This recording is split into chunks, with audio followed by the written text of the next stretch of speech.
Nous allons parler d'un dispositif expérimental qui est mis en place sur le sujet de la médiation sociale pour les personnes seniors isolées et les aidants, avec Noureddine Bougrine, qui est le directeur de l'association Dune. Bonjour Noureddine.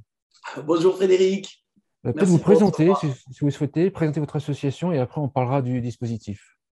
Oui, oui. Ben, merci beaucoup, merci de me recevoir et merci de l'attention que vous nous portez à nous, à l'association et à notre travail. Ben, l'association DUNE, qui est l'acronyme de développement urbain de nouveaux espaces sociaux, est une association qui a été créée en 2002 et qui, grosso modo, à partir de 2007, a mené une activité de prévention via l'éducation par le sport. C'est vraiment le cœur de notre activité en 2007, c'était l'éducation par le sport. C'était les administrateurs de l'époque, des travailleurs sociaux, étaient très intéressés par le sport comme vecteur de socialisation. Donc, on a commencé à mener des actions dans ce champ-là et petit à petit, au fur et à mesure qu'on était en contact avec le public. Alors, il faut savoir qu'on est une association marseillaise, donc on était au cœur des quartiers nord, sur une base nautique dans le 16e arrondissement. On était en contact, donc, via nos activités, avec beaucoup de jeunes. Et petit à petit, on s'est posé la question, qui était assez légitime, c'est finalement ces jeunes qui nous étaient orientés par les structures sociales, OK, ils peuvent bénéficier de nos actions, mais quid de ceux qui sont sous les radars? Donc, on s'est dit, il faut qu'on aille les chercher là où ils sont, c'est-à-dire sous les radars des différents dispositifs de prévention et d'identification justement de ces publics un peu éloignés. Et donc, naturellement, on s'est présenté dans l'espace public et on a mené des actions vraiment de repérage des personnes les plus isolées. Au fur et à mesure de notre présence sur les quartiers de Marseille, notamment les quartiers politiques de la ville, notre présence et notre action a fait remonter au sein du conseil d'administration et des différents travailleurs sociaux qui intervenaient un constat, c'est un manque de lien social. On était, on s'est aperçu qu'on avait on était sur un paradoxe. On n'a jamais été autant les uns sur les autres et autant éloignés les uns Oui. des autres. Et donc, cette question-là, d'être présent, pas forcément comme on l'a fait à notre origine pour des jeunes, pour un public jeune, mais c'était finalement ce besoin-là de lien social était un besoin qui était ressorti, mais pour l'ensemble de la population. Et donc, quand on a été sur ce constat-là, on s'est dit, bon, quelle modalité? L'animation, OK, mais ça avait ses limites. Et donc, on s'est tourné vers la médiation sociale. La médiation sociale qui était une modalité qui, en 2010, est arrivée un peu en fin de construction. C'était dans l'action sociale, la médiation sociale, c'est un peu le dernier né qui est sorti. Et donc, ça nous a beaucoup intéressés. On s'est lancé à partir de 2010 sur de la médiation sociale. Donc, On pourrait, médiation pour ceux qui ne sociale. connaissent pas, est-ce qu'on peut décrire Ah ben, brièvement la médiation sociale, c'est la création ou la restauration du lien social, D'accord. notamment dans la gestion de conflits. Souvent, la gestion de conflits est basée sur la mise à plat et tout simplement sur la mise à plat autour d'une table des parties prenantes et des situations. C'est seulement remettre du lien entre les parties prenantes et souvent, les processus de gestion des conflits sont basés sur cette mise à plat et de dire finalement, on se met autour de la table et on en parle. Voilà. Et donc, cette définition de la médiation sociale est arrivée en 2000 à l'issue d'un long processus d'évolution de la médiation sociale. Et nous, on s'y est retrouvés là-dessus. Mettre les gens en lien, on s'aperçoit que c'est souvent la condition sine qua non à toute réponse souvent même des politiques publiques sur nos territoires. Et donc, petit à petit, on a essayé de développer, en plus on a bénéficié à partir de 2010 sur le territoire marseillais d'un intérêt très fort des collectivités, des services de l'État sur cette modalité, et ça nous a permis de nous développer dans l'espace public, donc dans les quartiers prioritaires, mais aussi aux abords des écoles, aussi sur le littoral marseillais. Et on s'est aperçu que finalement, cette modalité pouvait être déployée là où le lien social était altéré ou absent. Voilà. Dans cette démarche de déploiement de dispositifs, on a voulu aussi se professionnaliser, parce que, comme je vous l'ai dit, la médiation sociale était arrivée à une étape de son parcours de consolidation qui faisait qu'il y avait beaucoup d'éléments, des outils métiers, un cadre déontologique, un référentiel métier. Et donc, on s'est dit qu'il fallait que nous, on contribue aussi à la constitution de ce cadre métier. Et on a adhéré à France Médiation, qui est la tête de réseau des acteurs de médiation sociale et qui nous a accompagnés vraiment à professionnaliser ce métier et qui nous a menés à terme. Et ça, je suis assez fier d'en parler. L'année dernière, on a été certifié AFNOR en médiation sociale. Ouais, je crois qu'on est une quinzaine de structures en France à être certifiées AFNOR en médiation sociale, ce qui garantit une qualité du travail qui est le nôtre. Donc, voici l'association. Aujourd'hui, on est à peu près une centaine de salariés. 80% de notre activité est sur de la médiation sociale. Les 10 autres pourcents sont sur, comme je vous l'avais dit, l'éducation par le sport et l'animation. Nous sommes soutenus financièrement par l'ensemble des collectivités, conseil départemental des Bouches-du-Rhône, conseil régional, ville de Marseille, mais aussi ville d'Aix-en-Provence, ville de Vitrolles, la métropole, et pour le projet qui nous intéresse, aussi avec de nouveaux partenaires comme AG2R La Mondiale, Malakoff Humanis, la Conférence des financeurs et même la Fédération des entreprises sociales de l'habitat.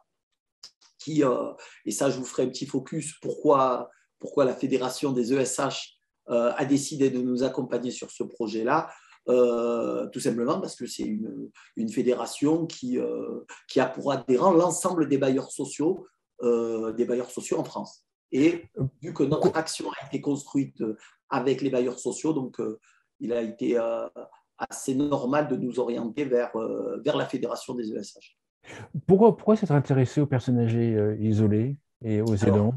Et comment est-ce que vous avez commencé? Par quel bout vous l'avez pris? Parce que ce sujet est très très vaste. Puis j'imagine qu'il y a beaucoup de personnes âgées dans l'habitat. Donc, comment est-ce que vous avez commencé? Pourquoi et comment? Voilà. C'est souvent d'un constat. Voilà, on part souvent d'un constat. Et en l'occurrence, ici, c'était un constat partagé par l'ensemble des partenaires avec lesquels nous travaillons déjà. Alors, comme je vous l'ai dit, nous menons beaucoup de dispositifs de médiation sociale, mais il y en a un en particulier qui s'appelle la médiation sociale urbaine, qui est un dispositif dans lequel nos équipes de médiateurs interviennent sur les quartiers prioritaires à forte densité de logements sociaux, donc avec les bailleurs sociaux. Et qu'est-ce qui s'est passé? Dans les années 2017-2018, il y a eu des fortes chaleurs. Et nos médiateurs qui intervenaient dans l'espace public, parce que vraiment, il faut vraiment que l'ensemble des auditeurs puissent se représenter qu'est-ce qu'un dispositif de médiation sociale. C'est des binômes de médiateurs qui sont dans la rue, dans les quartiers prioritaires en l'occurrence ici, et dans l'habitat collectif des bailleurs, et qui vont vers les gens. Mais l'entrée qui était la nôtre, c'est une entrée territoriale. On n'allait pas forcément vers tel et tel public. Mais ce qui s'est passé, alors, bonjour. Bonjour. C'est Youssef Benmoussa, notre responsable du dispositif de médiation sociale. Bonjour, bienvenue. Voilà. Et donc, ce qui s'est passé, c'est que nos médiateurs qui étaient dans la rue et qui avaient, comme je le répète, une entrée très territoriale, avec les fortes chaleurs, je me souviens, c'était les services de l'État qui nous avaient dit, bon, vous avez une entrée territoriale, mais ce qui serait bien, c'est qu'au vu de la canicule qui est annoncée, essayez de concentrer, d'orienter votre action vers un public sur les territoires sur lesquels vous êtes. Et donc, forcément, on a porté notre attention vers les seniors. Et cette attention-là nous a amenés jusqu'au porte-à-porte. D'accord, ah oui. Donc ça, ça a été... Étant donné que vous étiez déjà en place, vous avez un maillage, ils ont dû se poser la question, qui a un maillage pour pouvoir avoir accès à ces personnes en question? Exactement. En fait, les services de l'État nous ont dit, vous êtes dans les quartiers politiques de la ville, vous êtes dans les quartiers qui sont dont les logements sont portés par les bailleurs sociaux. Donc, c'est vous qui êtes à même d'aller vers la population concrètement. Et cette population qui était un peu à risque avec la canicule. Donc, nous, ce qui s'est passé, c'est qu'on est parti, on a quitté un peu l'espace public pour cette mission-là, et on s'est dit, on va aller voir les personnes âgées dans l'espace et aussi chez eux. Et c'est là qu'on a eu une gifle incroyable. Alors, je ne vous raconte pas pour nous, qui nous réclamions le spécialiste du aller vers, quand au bout d'un an ou deux, on s'est aperçu que malgré notre présence depuis des années sur les territoires, on avait des gens qui étaient passés sous notre radar, parce que ce n'est pas forcément eux qui vont être dans l'espace public, surtout quand c'est des espaces un peu complexes, quand on a des territoires avec des réseaux de stupes qui sont un peu omniprésents, c'est peut-être pas le meilleur espace pour rencontrer les personnes âgées. Mais pour nous, ça a été une gifle incroyable. Pourquoi ? Parce qu'il y avait des gens qui passaient sous, finalement, qu'on ne touchait pas. Donc, nous, premier constat. Et ce qui s'est passé en 2019, et c'est souvent une histoire aussi une histoire de constat, c'est aussi une histoire de personne. Il y avait une travailleuse sociale d'un bailleur qui travaillait avec nous, elle s'appelait Sarah Dernu, et elle bossait chez Logis Méditerranée 1001 Nuits, qui nous dit, au détour d'une conversation sur le dispositif MSU, elle me dit, on vient de racheter une résidence d'un autre bailleur, et elle me dit, la spécificité de cette résidence, c'est qu'il y a quasiment 46% de personnes de plus de 60 ans. Et je me rappelle de l'expression qu'elle avait utilisée. Elle me dit, c'est quasiment un EHPAD à ciel ouvert. Donc, suite à ça, ce qui se passe, je rebondis, je lui dis, ah oui, et je lui dis, mais vous, comment vous abordez votre relation avec les locataires quand on a un élément si fort sur la typologie de vos locataires? Je dis, écoute, nous, autant on a beaucoup de propositions concernant les jeunes, concernant les personnes qui recherchent de l'emploi, etc. Autant sur les personnes âgées, on est un peu démunis. Et elle me dit, pour l'instant, moi, le seul moment où finalement je me trouve à traiter la question des personnes âgées, c'est quand il se passe quelque chose, quand il y a un dysfonctionnement. Oui. Par exemple, quand il faut adapter un logement, salle de bain, exactement. Etc. Et elle me dit, quand il faut l'adapter, c'est souvent parce qu'il s'est passé quelque chose. Sûr, la personne est tombée plusieurs fois, elle est partie aux urgences, donc vous avez les bonnes lumières qui s'allument d'équipes pluridisciplinaires qui portent leur attention. Pourquoi la personne est venue 3 fois aux urgences, et là, c'est là qu'on se pose la question et on va voir, etc. Mais elle me dit, mais pour l'instant, je suis qu'en réaction à ce qui se passe. Un impayé, on s'aperçoit que la personne est en rupture de ses droits, tout simplement parce qu'avec la dématérialisation des démarches, elle n'est pas au fait, et ce qui se passe, elle est en rupture de droit, elle ne paye pas son loyer, et c'est là, encore une fois, qu'on porte l'attention sur elle. Mais elle me dit, mais moi, en prévention, j'ai rien. Donc, elle me met ça sur la table, alors, on réfléchit avec les équipes, on se dit, attendez, c'est pas normal. Une telle spécificité sur le territoire, je dis, est-ce que ça te dirait pour nous, et c'est là que je lui livre un peu notre constat des années précédentes, je lui dis, nous aussi, il faut qu'on s'y mette, parce que depuis 2 ans qu'on nous demande d'aller vers les personnes âgées, c'est pas normal qu'un dispositif comme ça, et c'est là qu'a commencé à à naître la question, en tout cas l'objectif d'un dispositif de médiation, mais dédié aux personnes âgées. Et là, pendant un an, alors début 2020, on a fait des séances de travail avec, alors on s'est mis en mode projet, on a vu d'autres bailleurs, donc 2 autres bailleurs sont venus, Unicil et 13 Habitat, mais comme nous n'étions pas des spécialistes des personnes âgées, on est parti voir un peu quelle structure est spécialiste. Et c'est là qu'on a rencontré, encore, c'est toujours une histoire de personnes, des personnes exceptionnelles, notamment Thierry Durbec et Olivier Ritt du Gérontopole Sud, qui est une association qui est financée par l'ARS et par l'ARS et par le conseil régional, qui je ne crois pas trahir leurs objectifs, mais sont dans l'animation du monde des seniors et de la santé. Oui, c'est ça. Donc, oui, le Gérontopole a cet axe-là, oui. Voilà. Donc, on les a mis autour de la table. On a mis autour de la table un peu la tête de réseau des bailleurs sociaux, l'ARHLM PACA Corse, avec Florent Leonardi. Et donc, on s'est mis autour de la table et on s'est dit, bon, maintenant qu'on a les bonnes personnes, quel est notre objectif? Donc, très rapidement, on a commencé à construire un peu la démarche. On s'est dit, on va se lancer sur une démarche expérimentale sur 3 ans.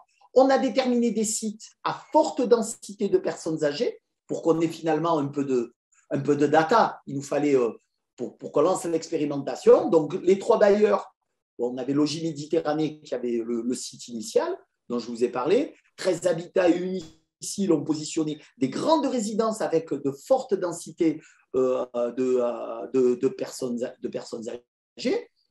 On s'est mis d'accord, alors c'est là peut-être que notre expérience de la médiation sociale a servi. On a défini d'abord une période d'intégration de 3 mois d'intervention, c'est-à-dire que 7 jours sur 7, nos équipes de médiateurs, on est parti donc sur une équipe de 6 personnes. 6 personnes sur l'ensemble des 3 territoires, 4 médiateurs sociaux, un coordinateur et un chef de service. Mais le dispositif a été déployé 7 jours sur 7 pendant 3 mois pour faire un diagnostic un peu du territoire. Et surtout, préparer l'intégration du dispositif sur les territoires.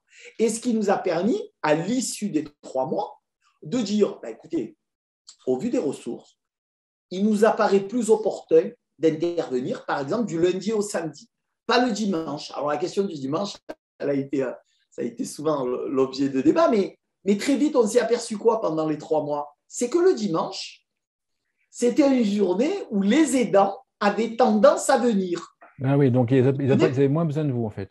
Voilà, exactement. Donc, on s'est dit, notre but, ce n'est pas de faire à la place. Notre but, c'était d'apporter notre pierre à l'édifice là où c'est nécessaire. Et donc, naturellement, le dimanche, c'est disqualifié un peu dans notre planning d'intervention. Et à l'issue des 3 mois, on a défini un ensemble de modalités. Et donc, aujourd'hui, à l'heure à laquelle je vous parle, le dispositif a été lancé le 1er mars 2021. On a eu notre période des 3 mois, donc qui a terminé quasiment début juin. Et là, petit à petit, on a les premiers retours de notre intervention. On a, alors, il faut distinguer, j'allais dire, plusieurs types de données. Nos médiateurs, leur première mission, c'est de se faire connaître et de connaître leur mission auprès de toute la population. Mais après, de faire un focus sur la population des personnes aidantes.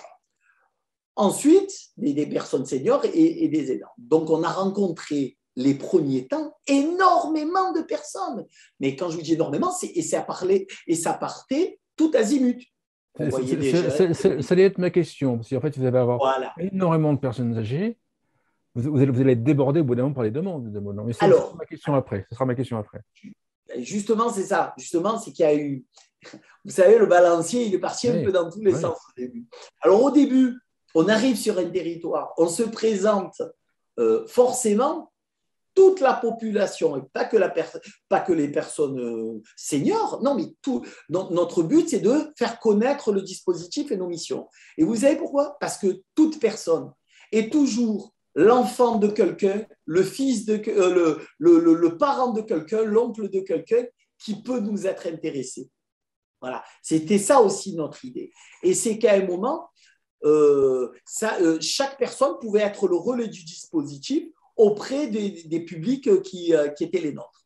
Donc, on est parti tout azimut et on a rencontré, je crois, sur les 3 mois, plus de 800 personnes. Plus de 800 personnes sur les 3 territoires. Mais après, petit à petit, fort de notre intégration, qui a été possible par une articulation fine avec les bailleurs sociaux sur les territoires, qu'est-ce qu'on faisait de toute cette relation qu'on avait, de toute cette information?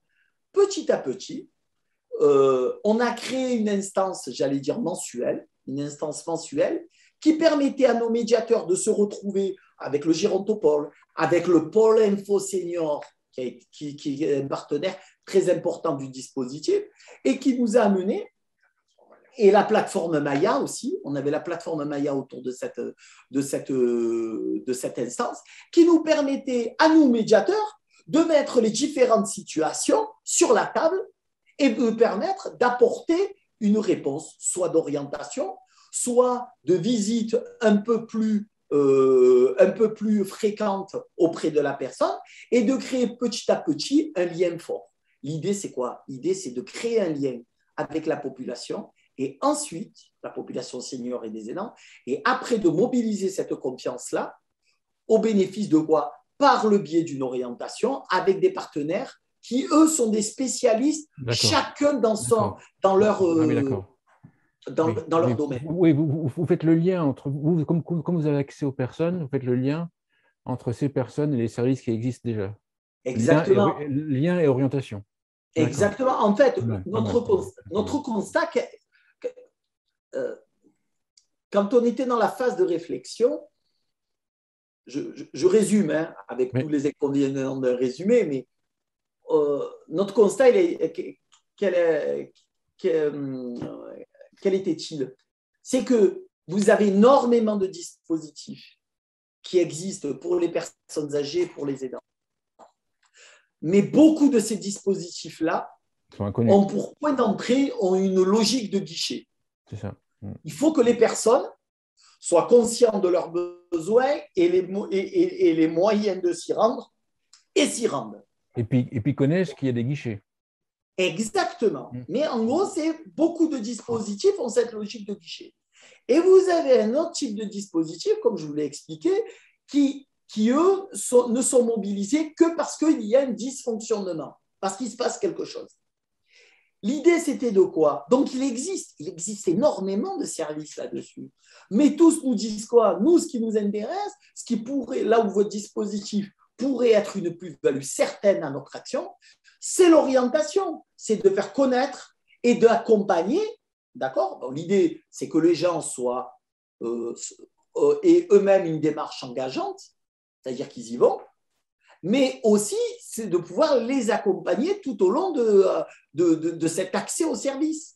Et donc, cette plateforme-là dont je vous ai parlé, cette instance-là, est un peu une instance de pilotage, c'est-à-dire qu'à un moment, tous les mois, on se rencontre, les équipes de médiation avec les différentes situations que nous rencontrons sur le terrain, et vous avez des spécialistes comme le Gérontopole, comme le Pôle Info Senior, comme la plateforme Maya, qui dit « Ah oui, vous avez rencontré cette situation, continuez à creuser, il nous faudrait un peu plus d'éléments sur ça, sur ça, sur ça. » Et donc là, nos médiateurs, j'allais dire sur une feuille de route, pendant le mois suivant, ils vont, ils questionnent, ils se renseignent, on essaye de voir, on commence à poser la graine auprès des bénéficiaires, de leur dire, écoutez, vous savez, on nous a parlé de ça, est-ce que ça peut vous intéresser, etc.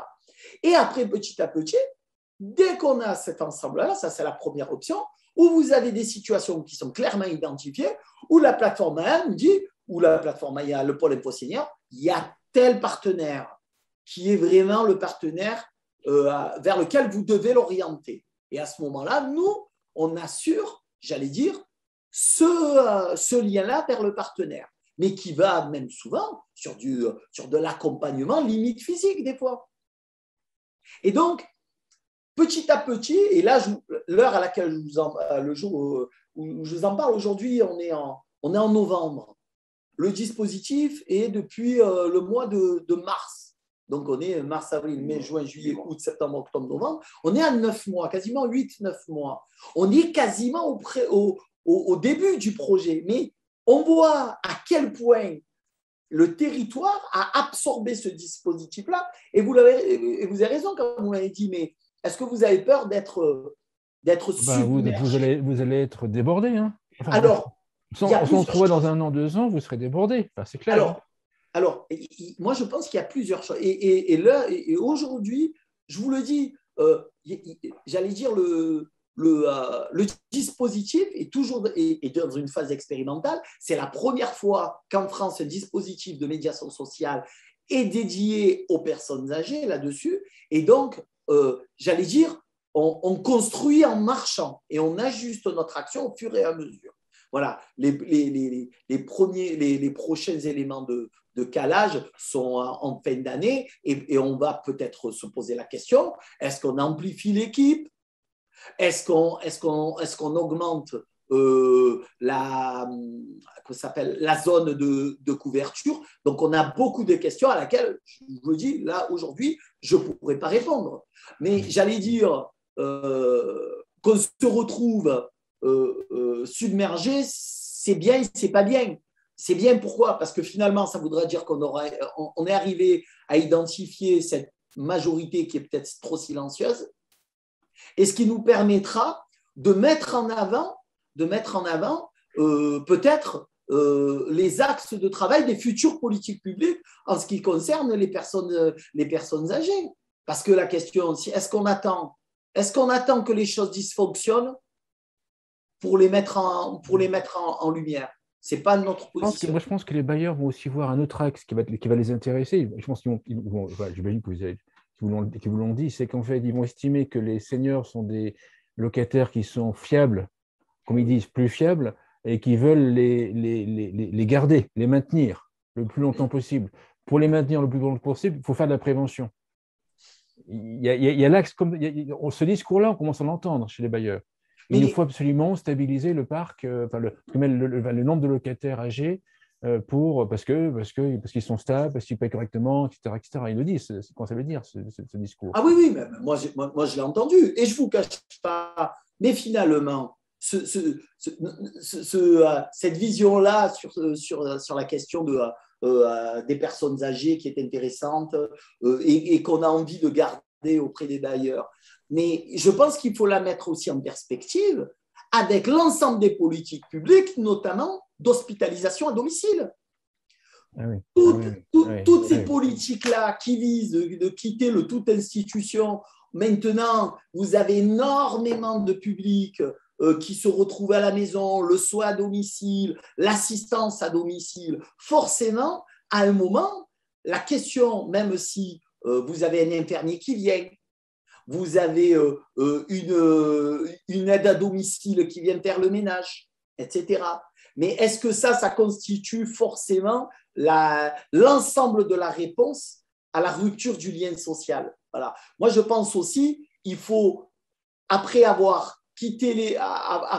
enlevé changer le fusil d'épaule de toute institution au domicile, il va falloir se poser la question, est-ce qu'on va les laisser à la maison? Et non. C'est qu'à un moment, il faut, avec les difficultés qu'ils vont rencontrer, comment on maintient le lien avec l'espace immédiatement proche. Et c'est-à-dire de faire ressortir, et je vous le dis concrètement, nous, on a des gens et ça, on a des outils pour ça. Par exemple, on fait des cafés citoyens, on fait des animations en bas d'immeubles, et c'est souvent se réapproprier l'espace qui est le leur dans la résidence, dans le parc mobilier des bailleurs sociaux. Oui, là, il y a plein de questions qui me viennent. Est-ce qu'on peut encore parler quelque part de médiateur? Parce que là, le rôle de médiateur, j'imagine, pour les personnes âgées, il est très différent de ce que vous faites de par ailleurs. Ah ben écoutez, moi je Est-ce que pense c'est qu'on est... est-ce que c'est d'ailleurs, si je provoque un peu, est-ce que c'est encore un terme de médiateur? Ah oui, oui, oui. Oui, Ah oui, oui. Surtout, surtout, surtout sur notre mission qui est notre ADN, le aller vers d'accord. et C'est de comme ça. faire avec les gens, et de faire D'accord, avec le bénéficiaire, et d'accord. de faire avec les partenaires. Parce que si vous retenez bien, Oui, euh, oui, d'accord. Oui, finalement, d'accord. finalement, nous, notre job, c'est de mettre en évidence cet isolement, d'y apporter une réponse par des visites et par des outils qui font qu'ils vont rencontrer d'autres personnes. Et finalement, le lien, l'isolement, on apporte notre pierre à cette rupture de l'isolement comme cela. Mais aussi, c'est aussi l'isolement face à l'ensemble des dispositifs D'accord. qui œuvrent pour eux. Et ce maintien-là, vous savez, vous savez, Frédéric, moi je dis souvent, les gens ne sont pas différents de nous. Les non-bénéficiaires ne sont pas différents de nous. On est nous aussi bénéficiaires de plein de choses. Et je dis, il y a de la confiance. Avant d'orienter, l'orientation, ce n'est pas de dire, monsieur un tel, allez voir telle personne. Avant que les gens puissent s'engager dans une démarche, c'est d'abord qui le dit. Et pour savoir qui le dit, combien de temps on passe avec eux? C'est parce que, concrètement, vous imaginez, les médiateurs, ils passent tous les jours. Finalement, il y a un lien de confiance qui se lie. Et c'est parce qu'on passe tous les jours. C'est parce qu'on est toujours sur le terrain et qu'on va toujours vers les gens, même quand il ne se passe rien. Que quand il se passe quelque chose, le lien existe déjà. Le D'accord. lien existe déjà. Et pour en revenir à votre remarque, et là, on est en plein dans notre mission de médiateur social, en plein dedans. Et ce maintien-là, ce n'est pas parce qu'on a orienté qu'il faut, ce lien-là, ce n'est pas parce qu'on l'a orienté qu'on ne va pas le maintenir. Au contraire, parce que s'il se passe quelque chose, comme ça arrive souvent, nous, combien on a entendu de fois, mais non, je suis parti les voir, ils servent à rien, Ah oui, ils m'ont d'accord. pas aidé. D'accord, j'ai Et cette compris. médiation, elle se fait aussi dans l'autre sens. D'accord, d'accord. Là, par exemple, vous savez, on travaille avec CCAS, on travaille Maison de la Solidarité, on travaille avec les pôles, les maisons du bel âge, on travaille avec des structures, et des fois, eux-mêmes sont en difficulté. La communication ne fonctionne pas. Et donc, nous, on vient et on est là pour restaurer le lien aussi, même quand la mise en lien initiale a été faite. Autre question que j'avais, durant ces 9 mois, quels sont les principaux besoins et les principales attentes des personnes isolées, âgées? Je vais vous dire. La première, voilà. C'est d'abord la visite. Voilà, la première des priorités, des préoccupations de ces personnes, âgées, c'est une visite de courtoisie. Pourquoi la visite de courtoisie? Parce qu'ils sont tellement, Nordine l'a très bien dit, ils sont tellement restés invisibles pendant énormément de temps. Et là, aujourd'hui, on apporte rien, une visite, une écoute attentive et de la communication, du dialogue. Je vais juste vous lire, c'était une remarque que nous a fait un bénéficiaire. Voilà, parce qu'on m'a fait remonter ça il y a quelques jours. Et voici ce qu'il nous dit. Hein. Ça, c'est un bénéficiaire. Il nous dit, le fait de savoir que vous êtes là, que vous me contactez souvent, ça me rassure et ça me fait me sentir moins seul. Je sais que j'existe. Je sais que si vous n'avez pas de nouvelles de moi depuis 2 ou 3 jours, vous vous demanderez après moi s'il m'est arrivé quelque chose et je sais que vous êtes là. Moi, mais vraiment, je pense que ça résume. Ça résume aujourd'hui l'état d'avancement dans lequel nous sommes. On est dans la création du lien. Et je pense que les mois suivants vont nous permettre, après avoir mobilisé ce lien et creusé, voir un peu les différentes situations, je pense qu'on va aller de façon beaucoup plus forte, parce qu'actuellement, on a des orientations vers les partenaires. Mais ce serait très prématuré de conclure qu'aujourd'hui, l'ensemble de nos orientations sont dans tel ou tel axe. Mais si aujourd'hui, on devait juste regarder à la date d'aujourd'hui quelles sont les orientations, on a des orientations vers de l'accès aux droits. Voilà. Des droits qui ont été rompus. On a pour la vaccination, ça a été aussi un peu des orientations qu'on a fait parce que beaucoup avaient peur d'aller dans les transports en commun. Et de l'autre côté, aussi paradoxal soit-il, on avait beaucoup de dispositifs faits par le conseil départemental, par la ville, par l'État, qui mettaient des centres de vaccination. Mais de l'autre côté, on avait des personnes qui avaient peur d'y aller. Donc, petit à petit, on a mis en place un ensemble de dispositifs pour favoriser l'accès à ça. On a beaucoup d'associations qui travaillent sur la mobilité et on a pu aussi travailler sur cette question-là. On a aussi des questions, des orientations qui ont été faites sur de l'aménagement des logements. Voilà. Souvent, et on le voit, souvent les gens ne sont pas au courant. Souvent, les gens ne sont pas au courant. Et donc, ce qui se passe, c'est aussi ça, notre boulot, c'est de mettre sur la table, d'informer les gens des options qui sont les leurs, des droits qui sont les leurs, et des modalités justement pour y accéder. La troisième option, encore une fois, il y a le retour sur l'accès au droit, le logement et le bâti. Et puis, la dernière chose, c'est le loisir. Le loisir, parce qu'ils ne sont pas au courant et au fait de ce qui se passe dans leur quartier. Donc, le fait de les orienter sur des actions menées par les partenaires auxquelles le médiateur fait l'accompagnement, ça leur permet de voir autre chose et un autre horizon. Moi, je pense qu'on est vraiment, comme j'ai pu vous le dire, on est dans une phase là pour l'instant, même si notre phase, j'allais dire, il fallait donner une date, ça a duré 3 mois à l'intégration, mais l'intégration, je pense qu'elle va durer encore pendant la première année. Et ensuite sur l'année 2 et sur l'année 3, c'est finalement de faire venir les dispositifs, de faire bénéficier à l'ensemble des publics, l'ensemble des dispositifs existants. Voilà. Moi, je trouve que c'est très important ça, parce que c'est ça. Nous, on ne connaissait pas, hein. Franchement, je vous le dis honnêtement, on ne connaissait pas le monde de la santé, le monde des seniors, on ne connaissait pas. Nous, comme je vous l'ai dit, l'historique, nous, c'était la prévention de la délinquance et tout. Et on voit un nombre incalculable de services. Mais du service, vous en avez partout. Vous avez Malakoff qui a des plateformes pour les aidants. Vous avez des actions qui sont soutenues par AG2R, la mondiale, qui a pour objectif justement de lutter contre la fracture numérique, etc. Mais l'ensemble de ces dispositifs-là, là où ça pêche un peu, c'est vraiment l'orientation, l'identification des personnes âgées et des aidants. La question des aidants, là-dessus, étant aussi centrale, parce que l'idée, c'est quoi?